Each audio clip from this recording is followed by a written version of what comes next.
Bonjour et bienvenue. Alors, si on a déjà jeté un œil à un graphique avec le nuage Ishimoku, on s'est sûrement dit mais c'est quoi ce bazar? Eh bien aujourd'hui, on va transformer ce qui ressemble à un chaos total en une stratégie super simple, super claire, que tout le monde peut suivre, pas à pas.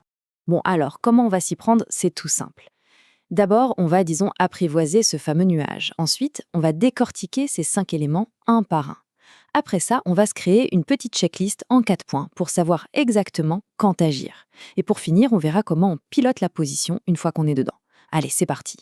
Franchement, la première fois qu'on tombe sur un graphique Ishimoku, on a l'impression de regarder une assiette de spaghettis jetée sur un écran. C'est un vrai fouillis de lignes qui partent dans tous les sens, et ça a l'air juste impossible à déchiffrer. Si on vient de hocher la tête, pas de panique, c'est la réaction normale, c'est celle de tout le monde.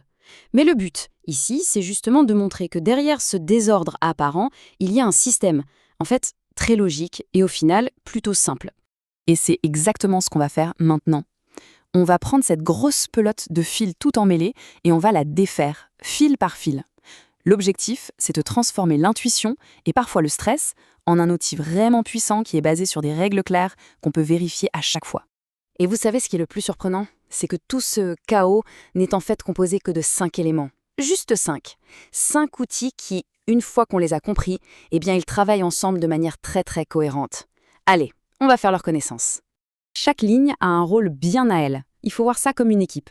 D'abord, on a la ligne de conversion en bleu. C'est le sprinter de l'équipe. Elle nous donne l'impulsion à très court terme. Ensuite, la ligne de base, en jaune. C'est plutôt le coureur de fond. Elle mesure la tendance sur un horizon un peu plus long. Puis, on a le lagging span, le violet. Lui, c'est notre machine à remonter le temps. Il est décalé vers le passé pour nous confirmer si la tendance qu'on voit maintenant est vraiment solide. Et enfin, le fameux nuage.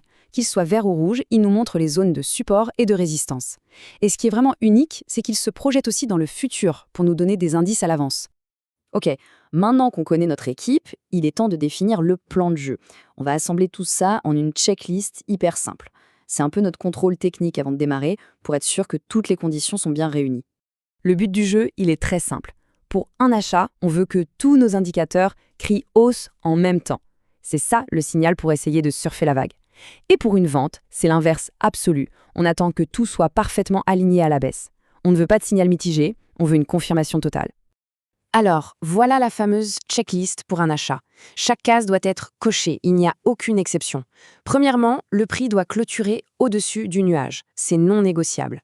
Deuxièmement, le nuage qui se projette dans le futur, il doit être vert. Ça, c'est le signe que la tendance de fond est avec nous. Troisièmement, la ligne rapide, la bleue, doit passer au-dessus de la ligne lente, la jaune. Ça montre que le momentum accélère. Et enfin, la confirmation ultime, le lagging span, le violet, doit lui aussi être au-dessus du nuage, avec la voie bien libre. Si ces 4 conditions sont réunies, on a notre feu vert. Et pour une position courte, donc une vente, les règles sont le miroir parfait des précédentes. Le prix clôture sous le nuage futur est rouge, le momentum court terme est plus faible que le moyen terme, et le lagging span vient confirmer tout ça en passant lui aussi sous le nuage. C'est vraiment cette discipline qui fait toute la force de la stratégie. Attention, le point crucial, c'est que trouver le bon point d'entrée, ce n'est que la moitié du travail. Une fois qu'on a ouvert la position, il faut savoir la gérer, du début à la fin. Alors parlons un peu du plan de vol. La gestion du risque, c'est la base de tout. Pour une position longue, à l'achat, le stop de protection se place juste en dessous du nuage. Le nuage agit un peu comme un filet de sécurité. Pour une position courte, c'est l'inverse, on le place juste au-dessus. Quant à l'objectif de profit, on fait simple et mécanique. On vise un gain qui est égal à 2 fois la perte potentielle. Et ça, c'est la question que tout le monde se pose. Parce que bien sûr, le marché ne fait pas toujours ce qu'on attend de lui. Qu'est-ce qu'on fait si on entre en position et que soudain, le vent tourne? Eh bien, il existe une petite astuce pour ça. Voici une petite astuce de pro pour potentiellement sortir avant que le stop ne soit touché. Notre fameux lagging span, c'est un peu notre canari dans la mine. Sur une vente, par exemple, s'il repasse au-dessus du prix, c'est un gros signal d'alarme. Ça veut dire que la tendance baissière est en train de s'essouffler. Du coup, envisager de sortir à ce moment-là, ça peut être une décision très très maligne pour limiter les dégâts et surtout pour protéger son capital. Bien sûr, l'objectif de profit fixe, ce n'est pas la seule option. Si on est dans une tendance très forte et qu'on veut essayer de maximiser les gains, on peut par exemple utiliser la ligne de base, la jaune, comme un stop suiveur, c'est-à-dire qu'on ne sort que si le prix la refranchit. C'est une méthode plus active pour laisser courir ses profits. Ce sont des options plus avancées à explorer par la suite.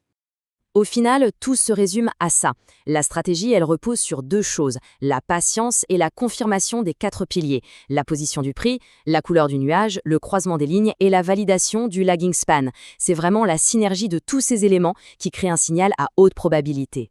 Et voilà la question finale pour la route. En transformant un indicateur qui paraît si complexe en une checklist simple et logique, on passe d'une approche un peu au feeling, émotionnelle, à un vrai système basé sur des règles. Comment est-ce que cette structure pourrait influencer les décisions sur les marchés? C'est une excellente piste de réflexion.